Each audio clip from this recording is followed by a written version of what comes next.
नमस्कार दोस्तों, आप सभी का हमारे YouTube चैनल में स्वागत है। तो दोस्तों, अपने मध्यकालीन भारत के इतिहास में मुगल काल चल रहा था, जिसमें अपने मुगल बादशाह अकबर की चर्चा की थी। और अकबर के जो है मैंने कुछ गैर सैनिक कार्य बताए थे, इसके बाद में अकबर के विभिन्न सैन्य अभियान बताए थे। आज अपने उसी के आगे जो है चर्चा करने वाले हैं। लास्ट में अपने जो है बंगाल अभियान पढ़ा था, इसके बाद में अब हम चर्चा करने वाले हैं कश्मीर विजय की। अकबर के सैन्य अभियान चल रहे थे, तो इसमें कौन सी आएगी? कश्मीर विजय। कश्मीर विजय 1586 ईस्वी। ठीक है, तो कश्मीर विजय कब मानी जाती है? 1586 ईस्वी। तो यहाँ का जो शासक था उसका नाम आता है यूसुफ खां। कौन आता है? यूसुफ खां, याद रखना। ठीक है, और कासिम खां ने अकबर की तरफ से नेतृत्व किया था। तो अकबर की तरफ से कौन आया था? तो अकबर की तरफ से आने वाला कौन है? तो कासिम खां। कासिम खां ने इस विजय अभियान का नेतृत्व किया था। यह वही अभियान है जिस अभियान में बिरबल मारा गया था। कौन मारा गया था? बिरबल जो है वो मारा गया था। इस अभियान में ही मारा गया था। कौन से अभियान में? कश्मीर अभियान में ही मारा गया था। ठीक है, और इस कासिम खां के बाद में जो है यहाँ का शासक बना था जो है उसका नाम है याकूब खां। कौन बना था? इसी का पुत्र था याकूब खां। और याकूब खां प्लस अकबर के मध्य जो है, इसके बाद में बताते हैं कि अकबर ने इसके जो है संधि प्रस्ताव भेजा था, और उस संधि प्रस्ताव को इसने क्या कर लिया था? स्वीकार कर लिया था। इसके बाद में जो मानी जाती है वो मानी जाती है सिंध विजय। कौन सी विजय मानी जाती है? सिंध विजय। कश्मीर विजय, कश्मीर विजय के बाद में कौन सी विजय मानी जाती है? सिंध विजय। और सिंध विजय कब मानी जाती है? तो 1591 ईस्वी। 1591 ईस्वी सिंध विजय। और यहाँ का शासक जो है मिर्जा जानी बेग था। मिर्जा जानी बेग। 8 को राजा हो, और मिर्जा जानी बेग अकबर की क्या कर ली? अधीनता स्वीकार कर ली। ठीक है, अर्थात वो जिको नेतृत्व करे इंगो नेतृत्व करता जिको है वो अब्दुल रहीम खाना ने किया था। अब्दुल रहीम खाना ने इस सिंध अभियान का नेतृत्व किया था। और अकबर ने मिर्जा जानी बेग को 3000 का क्या दिया था? मनसब प्रदान किया था। मनसब की चर्चा अपने आगे करेंगे। ठीक है, 3000 का क्या प्रदान किया था? मनसब प्रदान किया था। तो कश्मीर विजय कब मानी जाती है? 1586 ईस्वी। और इसके बाद में सिंध विजय 1591 ईस्वी। ठीक है, इसके बाद में अपने आगे चर्चा करें तो अकबर के विजय अभियानों में आपको याद रखना है, वेरी इंपॉर्टेंट विजय अभियान है, उसके बारे में आपको ध्यान रखना है। वो विजय आती है उड़ीसा विजय। कौन सी विजय है? उड़ीसा विजय है। उड़ीसा विजय 1590 या 1592, 2 बार थी ये, क्योंकि 92 में पुनः विद्रोह हो गया था। ये ध्यान रखना, 1592 में क्या हो गया था? पुनः विद्रोह हो गया था। ठीक है, और यहाँ का जो उड़ीसा का शासक था कुतलू खां लोहानी आता है। क्या नाम आता है? कुतलू खां लोहानी। उड़ीसा का शासक कौन था? कुतलू खां लोहानी आता है, याद रखना है। ठीक है, अब इसके बाद में जो है इस अभियान का नेतृत्व किसने? मान सिंह ने किया था। मान सिंह ने किया था। तो बताते हैं कि मान सिंह जब गया तो कुतलू खां लोहानी की क्या है कि इसकी पहले से ही मृत्यु हो जाती है। कुतलू खां लोहानी की मृत्यु हो जाती है। इसका पुत्र जो है ना, पुत्र का नाम आता है निसार खां। निसार खां जो है क्या बनता है? शासक बनता है। वेरी इंपॉर्टेंट, आपको ध्यान रखना। 1500 और इसी निसार खां ने जो है इनके सामने क्या कर दिया था? आत्मसमर्पण कर दिया था। निसार खां ने आत्मसमर्पण कर दिया था और 1592 में पुनः विद्रोह हो गया था यहाँ पर। और इसके बाद में जो है बताते हैं कि मान सिंह ने उड़ीसा पर क्या कर लिया था? अधिकार ही कर लिया था। पहला सीधो साधो छोड़ दियो और बाद में क्या कर लियो? अधिकार कर लियो। इसी के साथ ही आपके इसी समय आती है बलूचिस्तान विजय। कौन सी विजय? बलूचिस्तान विजय 1595। बलूचिस्तान विजय मानी जाती है कब? 1595 ईस्वी, अकबर की बलूचिस्तान विजय। ठीक है, यहाँ का जो शासक है ना, शासक है उसका नाम है पन्नी अफगान। ठीक है, अफगान शासक है पन्नी अफगान। और जो अकबर ने जो है मीर मासूये को, किसको? मीर मासूये को इस अभियान हेतु क्या किया था? भेजा था। वेरी इंपॉर्टेंट, ध्यान रखना, मीर मासूये को इस अभियान हेतु भेजा था। इसके बाद में आती है कौन सी विजय? कंधार विजय। ठीक है, इसके बाद में अकबर की कौन सी विजय आती है? कंधार विजय। कंधार विजय ध्यान रखना, ये अभी अपने उत्तरी भारत की विजय पड़ रही है। कंधार विजय इसी समय 1595 में, कभी है? 1595 ईस्वी ही ध्यान रखना है, कंधार विजय माना जाता है। ठीक है, इसके साथ साथ जो है मुजफ्फर हुसैन यहाँ का राजा, ध्यान रखना है। कौन था? मुजफ्फर हुसैन। यहाँ का शासक कौन माना जाता है? तो मुजफ्फर हुसैन माना जाता है। ठीक है, और इस मुजफ्फर हुसैन बताते हैं कि ये कंधार जो है उस समय ईरान के नियंत्रण में था। किसके?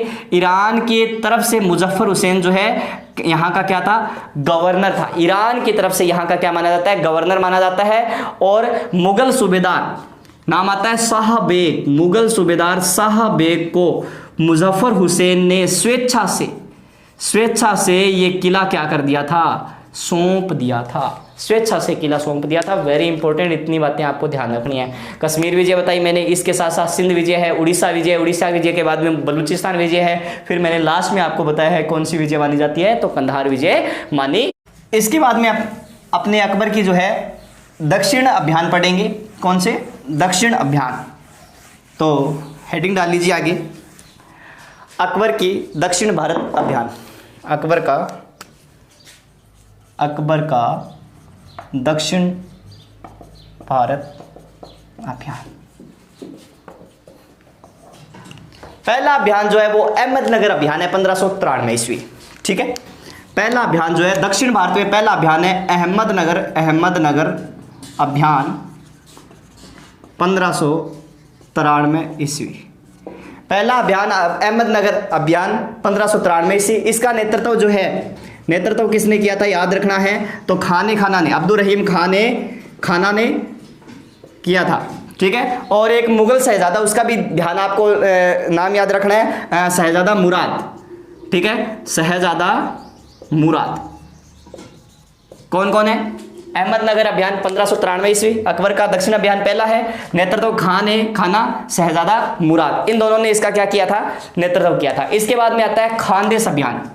दक्षिण में कौन सा है? खानदेश अभियान।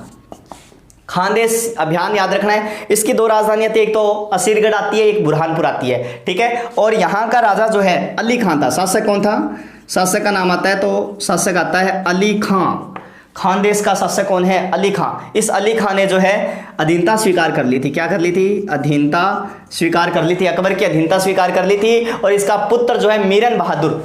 ठीक है, मीरन बहादुर, ये मीरन बहादुर भी बताते हैं कि शासक बनने के बाद में क्या कर लेता है? अधीनता स्वीकार कर लेता है। ठीक है, 1599 में पुनः खानदेश अभियान भी होता है, ये बताते हैं, ये भी आता है। और इसके बाद में आता है असीरगढ़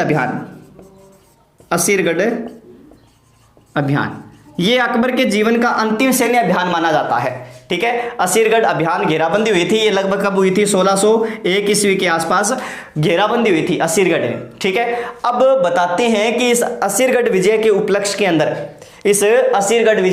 में बुलंद दरवाजे की ऊंचाई बढ़ाने के आदेश दिए गए थे। असीरगढ़ विजय के उपलक्ष्य में बुलंद दरवाजे की ऊंचाई बढ़ाने के क्या दिए गए थे? आदेश दिए गए थे। ठीक है, बताते हैं कि अकबर ने इस दुर्ग को जो है, असीरगढ़ दुर्ग को सोने की चाबियों से खोला था। सोने की चाबियों से जो है इस दुर्ग को इसने खोला था। सोने की चाबियों से असीरगढ़ दुर्ग को इसने खोला था। ठीक है ना, ध्यान रखना। और अकबर के काल के अंदर जो है वो इसके साथ ही सूबों की संख्या जो है 15 हो गई थी।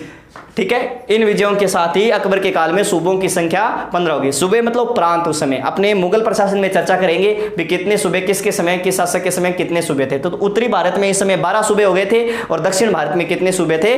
3 सूबे हो गए थे। ये चीज आपको यहां ध्यान रखनी है। अकबर के प्रमुख सैन्य अभियानों की चर्चा कर ली थी भी। कौन कौन से सैन्य अभियान थे प्रारंभ से लेकर अंत तक? देखो, मालवा विजय से असीरगढ़ तक अपने जो है सभी सैन्य अभियानों की चर्चा कर ली थी। अब अपने थोड़े से देखेंगे कि अकबर के समय कौन कौन से विद्रोह हुए हैं। तो हेडिंग डाल लीजिए, अकबर के समय हुए प्रमुख विद्रोह। किन किन लोगों ने अकबर के समय जो है क्या कर दिए थे? विद्रोह कर दिए थे। तो पहली बात तो उज्बेक विद्रोह 1564 से 67। ठीक है, उज्बेक विद्रोह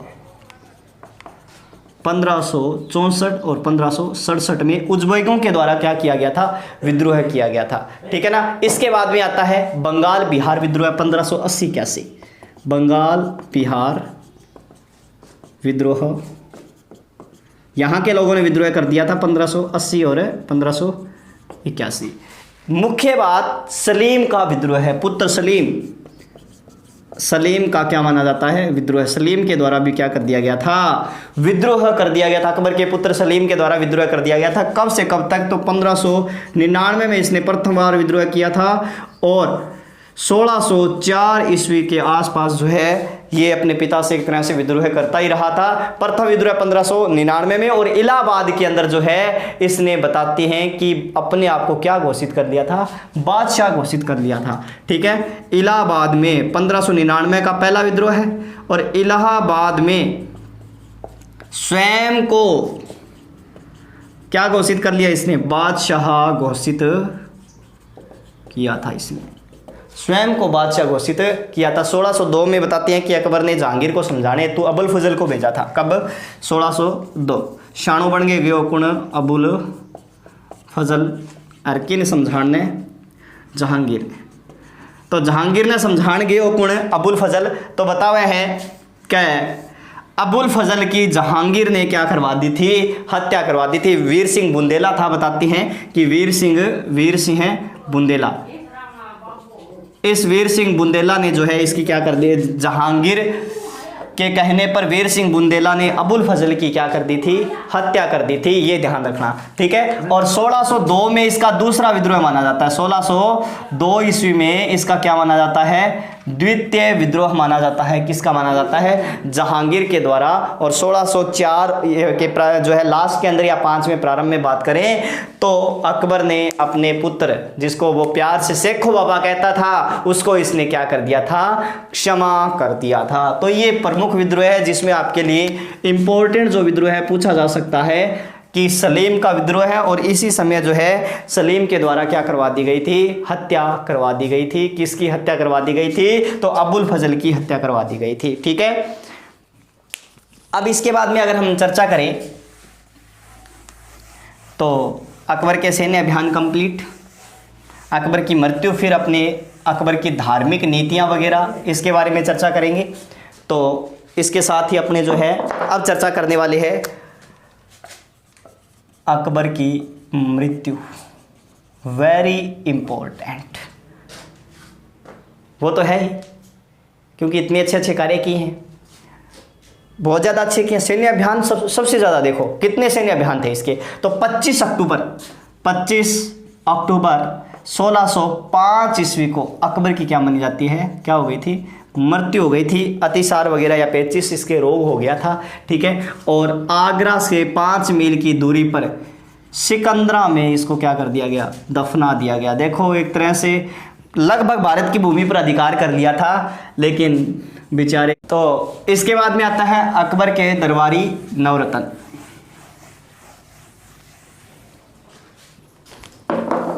दरबारी नवरत्न, तो दरबारी नवरत्न में कितने माने जाते हैं, 9। ऐसे ही प्राचीन भारत के इतिहास में चंद्रगुप्त जो द्वितीय था उसके भी दरबार में कितने रत्न थे, 9 रत्न। और छोटी सी ट्रिक से याद रख लेना, बात में MDH, बात में MDH। ठीक है, भगवान दास टोडरमल, सॉरी, अबुल फजल, टोडरमल, बिरबल, अब्दुल रहीम खाना, तानसेन,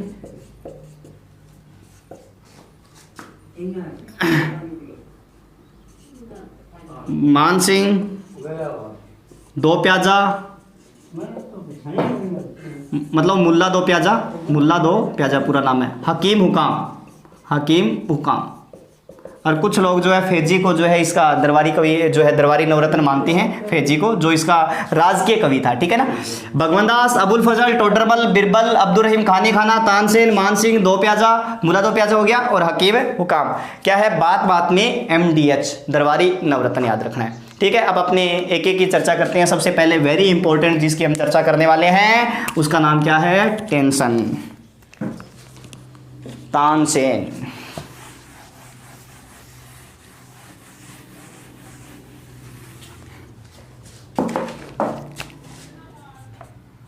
तानसेन। बचपन का नाम रामतनु पांडे।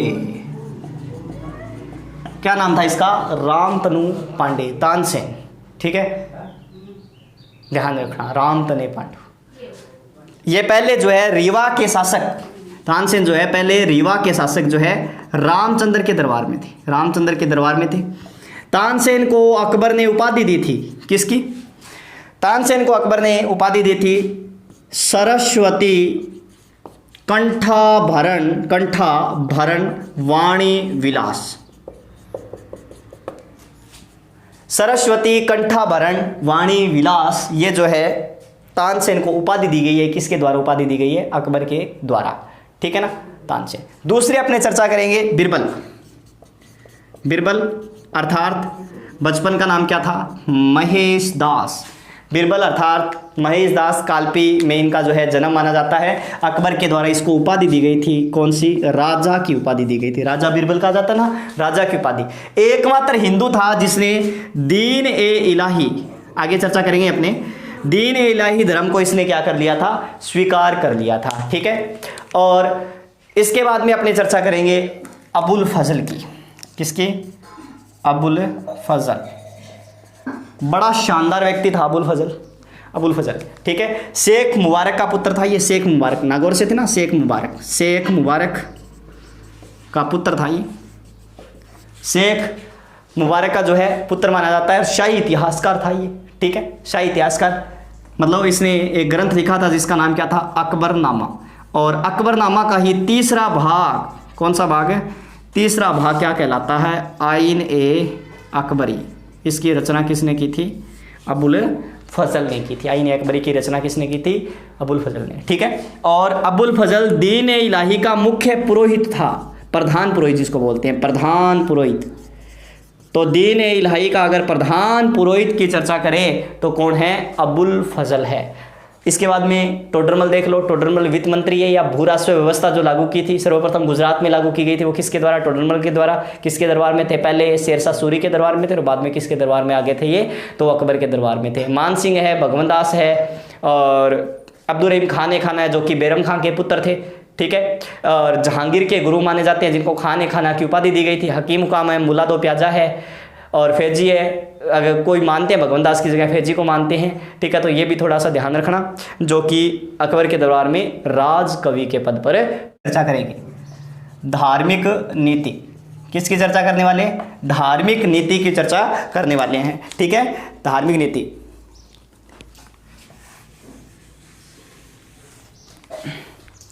अकबर पर जो है मीर अब्दुल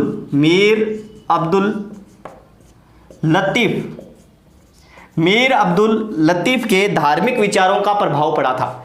मीर अब्दुल लतीफ के धार्मिक विचारों का प्रभाव पड़ा था। अर्थात अकबर ने जो है एक नीति अपनाई थी जिसे कहा जा सकता है सुलह ए कुल की नीति अपनाई थी। अकबर ने किसकी नीति अपनाई थी? सुलह ए कुल की नीति अपनाई थी, अर्थात भाईचारे की भावना कह सकते हो, भाईचारा।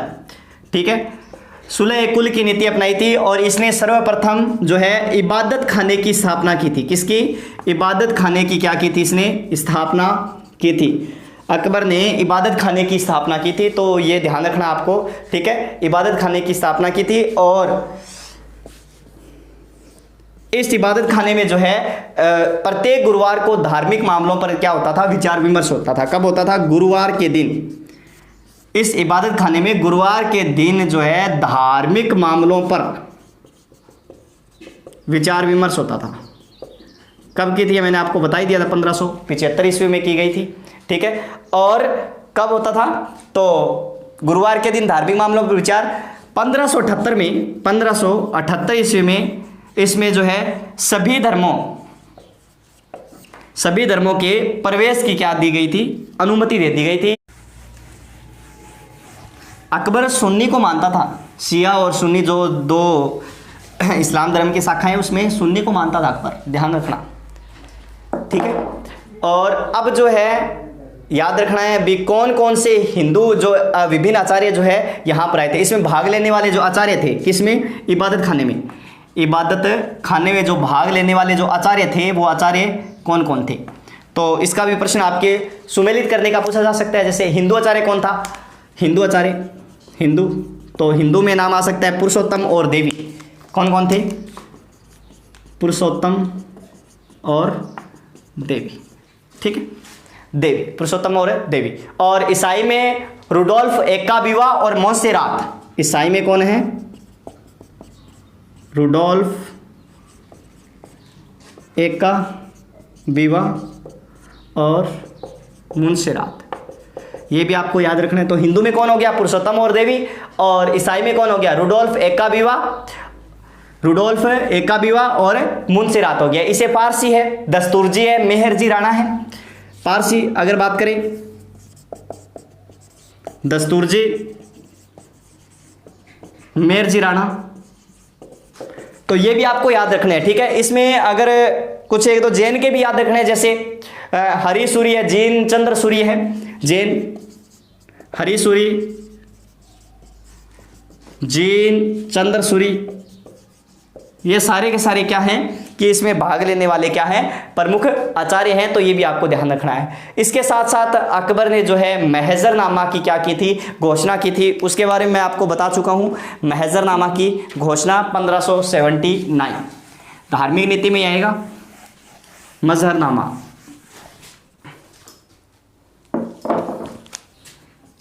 महजरनामा की घोषणा 1579 ईस्वी, यह भी आपको याद रखना है महजरनामा, ठीक है। घोषणा कहाँ की गई है? तो फतेहपुर सीकरी में। कहाँ की गई है स्थान? उसका भी स्थान फतेहपुर सीकरी आएगा। इबादत खाने की स्थापना फतेहपुर सीकरी के अंदर की गई थी, ठीक है। तो ये भी कहाँ है? फतेहपुर सीकरी के अंदर जो है जामा मस्जिद के अंदर की गई थी, ठीक है। जामा मस्जिद आती है, वहाँ से इसका स्थान है। इसका प्रारूप जो है शेख मुबारक ने तैयार किया था। प्रारूप किसने तैयार किया? शेख मुबारक ने। शेख मुबारक ने इस मजहर का जो है इसका क्या किया था? प्रारूप तैयार किया था। अर्थात एक तरह से कह सकते हैं कि जितने भी धार्मिक मामले हैं उस पर जो अधिकार है, उस पर जो निर्णय लेने का अधिकार है वो किसका होगा? अकबर का ही होगा। जितने भी धार्मिक मामले उन पर निर्णय लेने का अधिकार किसका है? अकबर का ही होगा। ये ध्यान रखना, ठीक है। और इसीलिए अकबर ने जो है एक तरह से धार्मिक व्याख्याताकार की उपाधि धारण की थी, जिसको एक तरह से कहा जाता है इमाम ए आदिल। इमाम ए आदिल, इमाम ए आदिल की अकबर ने उपाधि धारण की थी, ठीक है। क्या कह सकते हो? धार्मिक व्याख्याताकार, इमाम ए आदिल, धार्मिक व्याख्याता, ठीक है। स्मिथ ने जो है, स्मिथ के अनुसार अकबर का शासनकाल जो है, शासन जो है वो एक तरह से अकबर शासक के साथ साथ पोप की स्थिति में भी आ गया था। स्मिथ ने क्या कहा था कि अकबर जो है शासक के साथ साथ पोप की स्थिति में भी आ गया था। पोप की स्थिति, पोप धर्मगुरु, ईसाई धर्मगुरु, ठीक है, इस स्थिति में भी आ गया था। तो सबसे पहले मैंने इबादत खाना बताया है आपको, ठीक है। इबादत खाने में अब जो है सभी धर्मों को प्रवेश की अनुमति मिल गई। तो भाग लेने वाले आचार्य कौन कौन से वो बताया है। महजरनामा की घोषणा है उसके बारे में बताई है। तो ये चीज़ें आपको ध्यान रखनी है। अकबर की धार्मिक नीति में इसके धर्म की दीन ए इलाही, दीन ए इलाही, जो कि कोई नवीन धर्म तो नहीं था, नवीन धर्म तो नहीं था। दीन ए इलाही, दीन ए इलाही 1582, दीन ए इलाही 1582, ठीक है। अकबर ने इसकी स्थापना क्यों की? तो पहली बात तो याद रखनी है कि सभी धर्मों में सामंजस्य स्थापित करने हेतु अकबर ने जो है दीन ए इलाही की क्या की है? स्थापना की है, ठीक है। जिसे तौहीद ए इलाही भी कहा जा सकता है। तौहीद ए इलाही, तौहीद ए इलाही, ये भी कह सकते हो कि सभी धर्मों में सामंजस्य स्थापित करने हेतु इसकी स्थापना की है। दीन ए इलाही का जो प्रधान पुरोहित है, प्रधान पुरोहित, वो भी आपको याद रखना है। प्रधान पुरोहित कौन था? मैंने आपको पहले भी बताया था, उसका नाम क्या है? अबुल फजल। अबुल फजल इसका क्या माना जाता है? प्रधान पुरोहित। अबुल फजल ने जो ग्रंथ लिखा है ना, आइन ए अकबरी, उसमें 18 लोगों की एक समूह की चर्चा की है जो इससे जुड़े हुए थे। 18 लोगों के नाम की चर्चा की है जो इससे क्या है कि जुड़े हुए थे। इसको स्वीकार करने वाला एकमात्र जो हिंदू था वो कौन था? बीरबल था, बीरबल था। ध्यान रखना, हिंदू तो भगवान दास मान सिंह भी थे, उन दोनों ने इसको स्वीकार नहीं किया था। ठीक है, उन दोनों ने इसको स्वीकार नहीं किया था। और इसकी जो सदस्यता है वो सदस्यता संडे के दिन ग्रहण होती थी। संडे, रविवार के दिन आप इसकी सदस्यता ले सकते हो। ठीक है, और इसका जो उच्चारण है, उच्चारण भी तो होता था, उच्चारण भी तो आपको याद रखना है। क्या उच्चारण? जैसे बोलते ना अल्लाह अकबर, अल्लाह अकबर।